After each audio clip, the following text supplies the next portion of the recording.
बिस्मिल्लाहिर्रहमानिर्रहीम। अस्सलाम वालेकुम। उम्मीद है आप लोग खैरियत से होंगे। आज मैं आपको एक ऐसा वाक़या सुनाने जा रही हूँ जिसे सुनकर आप खुद हैरान परेशान हो जाएंगे कि एक मुत्तकी, परहेज़गार और माँ का फर्माबरदार, बहन भाइयों का एहसास करने वाला इंसान खुदकशी की नौबत तक कैसे पहुँच गया। उसको हालात ने मजबूर किया, बहन भाइयों ने मजबूर किया, या कि वो किसी और वजह से उसने खुदकशी की। तो आइए आज हम यहाँ से आगाज़ करते हैं। उबैद अहमद ने आज खुदकशी कर ली और अब दिन सो गया, मगर आज उसके गांव के मर्द व ज़न में से कोई भी चैन से नहीं सो पाया था। हर किसी की ज़ुबान पर एक सवाल था कि इतना मुत्तकी और परहेज़गार शख्स कैसे हराम की मौत चुन सकता है।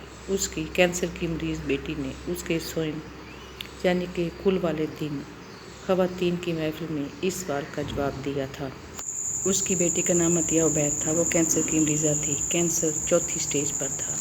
डॉक्टर्स ने लाइलाज करार देकर अस्पताल में रखने से मना कर दिया था और घर में वो मौत की मुंतज़िर थी, मगर उससे पहले इजराइल उसके वालिद साहब की रूह कब्ज़ करके ले गया था। अतिया उबैद ने वालिद साहब की खुदकशी के मुतालिक बात करते हुए बताया कि वो अपने बहन भाइयों में सबसे बड़े थे। उनसे छोटा एक भाई और दो बहनें थीं। उनके वालिद साहब यानी मेरे दादा बीमार थे। वो बीमार होकर बिस्तर से जा लगे और फिर कभी ना उठ सके, तो मेरी दादी ने बच्चों की परवरिश के लिए कामकाज शुरू कर दिया, मगर मेरे वालिद साहब की गैरत गवारा ना किया कि उनकी माँ कमा कर लाए और वो खाएं। लिहाजा उन्होंने तालीम को खैर बाद कहा और मेहनत मजदूरी शुरू कर दी। मुझे याद है मेरे वालिद साहब ने 16 घंटे काम किया। वो दिन में ज़िम्मेदारा करते थे और रात के वक़्त करीबी मिल में चले जाते और 8 घंटे वहाँ मजदूरी करते। यूँ उनकी डबल आमदनी से घर में अखराजात और बहन भाइयों की तालीम के बाद भी बचत हो जाती थी। वो इस बचत से हर साल कोई ना कोई छोटा बड़ा जानवर खरीद कर रख लेते थे, क्योंकि उनको पता था जब बहन भाई जवान होकर बड़ी क्लासेस में पहुँचेंगे तो घर के अखराजात के अलावा तालीम के भी अखराजात बढ़ जाएंगे।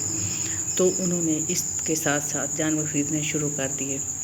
लिहाजा उनकी पॉलिसी कामयाब रही और तकरीबन 10 साल बाद जब मेरे चचा ने FSC पास की तो उस वक्त मेरे वालिद साहब के पास 30 के करीब जानवर थे। जानवरों के दूध की आमदन, वालिद साहब की मिल की आमदनी, ज़मींदारी की तरफ से आने वाली आमदन की वजह से मेरे चचा ने मैकेनिकल इंजीनियरिंग के लिए प्राइवेट तौर पर UAT लाहौर में दाखिला ले लिया।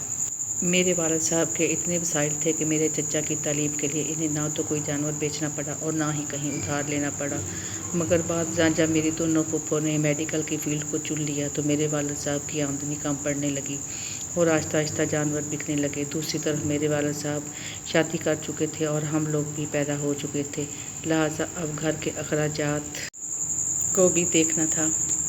खैर, मेरे वालिद साहब के सिवा इस बात की किसी को फिक्र ना थी। मेरे चचा जिनके बाद फारिग हुए तो उन्होंने हैवी इंडस्ट्री टेक्सटाइल में मुलाजमत इख्तियार कर ली, मगर उन्होंने मेरे वालिद साहब को किसी किस्म की सपोर्ट ना की, बल्कि अपना पैसा जमा करने लगे ताकि कारोबार कर सके। मेरे वालिद साहब ने कोई शिकवा ना किया, बल्कि वो खुश थे कि एक दिन उनका भाई कामयाब होकर उनकी ताकत बनेगा, मगर ये उनका वहम था। दूसरी तरफ मेरे दोनों फूफों के डॉक्टर बनने तक तकरीबन सारे जानवर बिक चुके थे। बस अब घर और ज़मीन बाकी थी।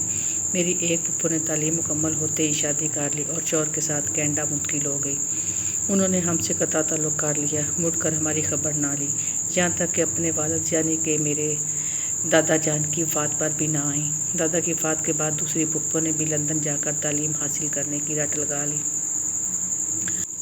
तो मेरे वालिद साहब ने ज़मीन से अपना और छोटी उसी फूफो का हिस्सा बेचकर उन्हें भी लंदन भेज दिया और ख़ुद खाली हाथ रह गए। अब सिर्फ मिल वाली मुलाजमत और बाकी दूसरे भाई और बहन की ज़मीन थी जिस पर काश्तकारी करके उन्होंने हमें खाना पिलाना शुरू कर दिया, मगर हम दोनों बहनों की तालीम छुड़वा दी। जब हमने तालीम हासिल करने की ज़िद की तो हमारे बाबा जान ने रोना शुरू कर दिया और हाथ जोड़कर कहा कि याक मुझे माफ़ कर दो। लिहाजा हम दोनों बहनों ने वालिद साहब के पाँव चुभकर सीने से लगा लिए और मुझ पर कभी पढ़ाई का ना सोचा। मेरे वालिद साहब ने मैट्रिक तक मेरे भाई को पढ़ाया। जब मेरा भाई मैट्रिक में था तो बाकी तीनों बहन भाइयों ने ज़मीन और घर से हिस्सा मांग लिया। मेरे वालिद साहब के पास इतने पैसे तो थे नहीं कि पैसे देकर घर अपने पास रख लेते। अपनी और छोटी फूफो का ज़मीन वाला हिस्सा तो वो पहले ही बेच चुके थे, लिहाजा बाकी ज़मीन दोनों बहन भाइयों को दी और घर इन तीनों बहन भाइयों को देकर हमें साथ लिया और किसी दोस्त के घर खाली घर में मुश्किल हो गए। मेरे चचा ने अपनी दोनों बहनों के साथ मिलकर एक टेक्सटाइल मिल लगा ली थी और अपना कारोबार शुरू कर दिया। आज वो बहुत शहर की जानी मानी शख्सियत हैं। खैर, वक्त गुजरता रहा और मैं दिमाग के कैंसर की मरीज़ा बन जाती हूँ। दूसरी तरफ एक हादसे की वजह से मेरे वालिद साहब का हाथ कट जाता है और मिल वाले इन्हें फारिग कर देते हैं। जब घर में फाकों की नौबत आती है तो कुछ दिन पहले मेरे वालिद साहब अपने भाई की मिल में काम लेने की खातिर जाते हैं, जहाँ उनके छोटे भाई और भाभी दफ्तर में बैठे होते हैं और मेरे वालिद साहब अपने भाई के सामने अपना मुद्दा बयान करते हैं और कुछ काम का जिक्र करते हैं, जिस पर मेरे चचा कहते हैं, मैं मिल के बैरूनी मामलात देखता हूँ, अंदरूनी मामलात तुम्हारी भाभी देखती हैं, इनसे मिल लो।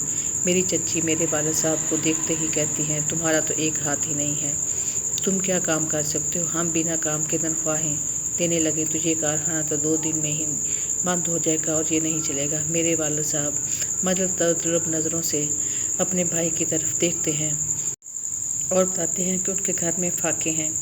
कैंसर ज़दा बेटी 2 दिन से भूखी है, मगर मेरे चचा के दिल में कोई रहम पैदा नहीं होता। वो माजरत करते हुए कहता है, हमको तो वर्कर की ज़रूरत नहीं, तुम्हें अपने दोस्त की मिल में सफाई करने वाला रखवा सकता था, मगर एक हाथ से माजूर इंसान सफाई कैसे करेगा। तुम ऐसा करो, कल से अपने बेटे और बेटी को उसकी तरफ भेज देना और मैं उसके कॉल करके कह दूँगा।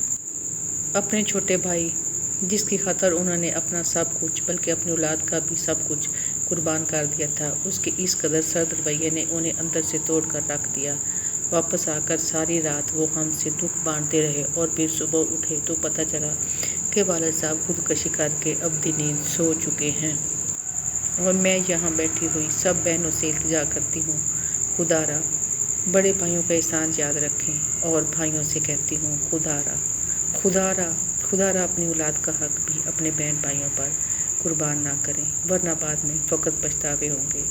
आपकी लाश घर में पड़ी होगी और आपकी कैंसर ज़दा बेटी रस्सी की मदद से सर को बांधे हुए लोगों के घरों में जाकर पैसे मांग रही होगी ताकि अपने बाप के लिए कफन खरीद सके। इसके साथ ही अतिया बेर मुँह के बल ज़मीन पर गिरी और मर गई। अब की बार उसके बहन भाई अतिया के कफन के लिए पैसे मांग रहे थे। ये थी कहानी एक फर्मा बरदार और बहन भाइयों का ख्याल रखने वाली और अपने बच्चों का हक छीन कर भी अपने बहन भाइयों को देने वाले की कहानी कि वो हराम मौत मरा और उसके बहन भाइयों ने उसके बारे में ज़रा भी ना सोचा और ना उसका ख्याल किया। अपना ख्याल रखिएगा। फ़ी अमान अल्लाह।